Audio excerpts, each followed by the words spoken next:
السلام عليكم، ازيكم يا شباب؟ اهلا بيكم في اليوم التاسع من تحدي 30 يوم جافا سكريبت على ليد كود. مسألة النهاردة هي المسألة التانية في التطبيق على الفانكشن.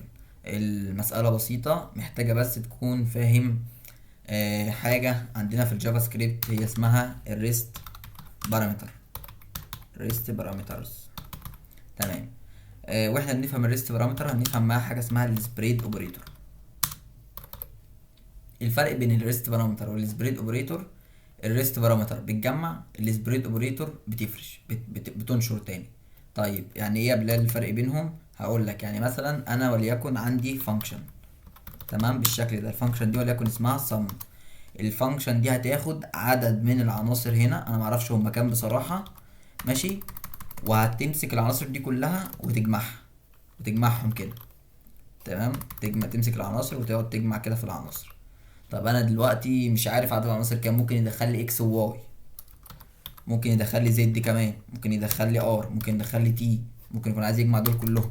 طب انا هعرف منين عدد العناصر كده؟ هل هقعد بقى اديله عناصر كتير بقى واوبشنال واشوفه بقى يدخل كام عنصر هو؟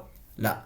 قال لك بنعمل حاجه اسمها ريست بارامتر. ايه الريست بارامتر؟ بعمل 3 دوت كده واكتب مثلا ارجيومنتس، هنا اختصار لارجيومنتس، او اكتب اي فاريبل انا عاوزه. هنا بقول له ايه؟ بقول له والله انت هيجي لك اي عدد من العناصر. ممكن وانا بعمل كل بقى هنا، تمام، اروح جاي مثلا باعت واحد واتنين، ممكن اجمع ابعت تلاتة، ممكن ابعت مش عارف تسعة وست، تسعة وهكذا. تمام، فانا كده مش بحدد له عدد العناصر اللي انا هبعتها للفانكشن. طيب ايه اللي عكس الريست بارامتر؟ الريست بارامتر قلنا بتجمع. ايه اللي عكس الريست بارامتر؟ اللي عكس الريست بارامتر هي السبريد اوبريتور. سبريد من اسمها سبريد اوبريتور، بتعمل ايه؟ بتنشر العناصر. بمعنى ايه بتنشر؟ وليكن انا عندي اري واحد، اري واحد دون فيه العناصر اللي هو واحد واتنين وخمسة، تمام، وعندي اري اتنين. اري اتنين دون فيه ايه؟ اري اتنين دون فيه وليكن تمانية وتسعة وستة. انا عاوز ايه؟ عاوز اري اتنين ده احط الاليمنتس اللي فيه كلها في اري واحد. واحد يقول لي بسيطة، هتعمل ايه؟ انا هعمل فور لوب. طب وهتعمل ايه بعد الفور لوب؟ همشي من بعد السايز بتاع اري واحد وابدا ابش الاري التاني.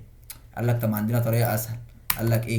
كل اللي تعمله ادي اري واحد اهون، تمام، اللي فيه العناصر اللي هي واحد واتنين، واحد واتنين وخمسة. هتعمل ايه؟ هروح جاي عامل كده كوما، واروح جاي هنا عامل دوت دوت دوت اري اتنين.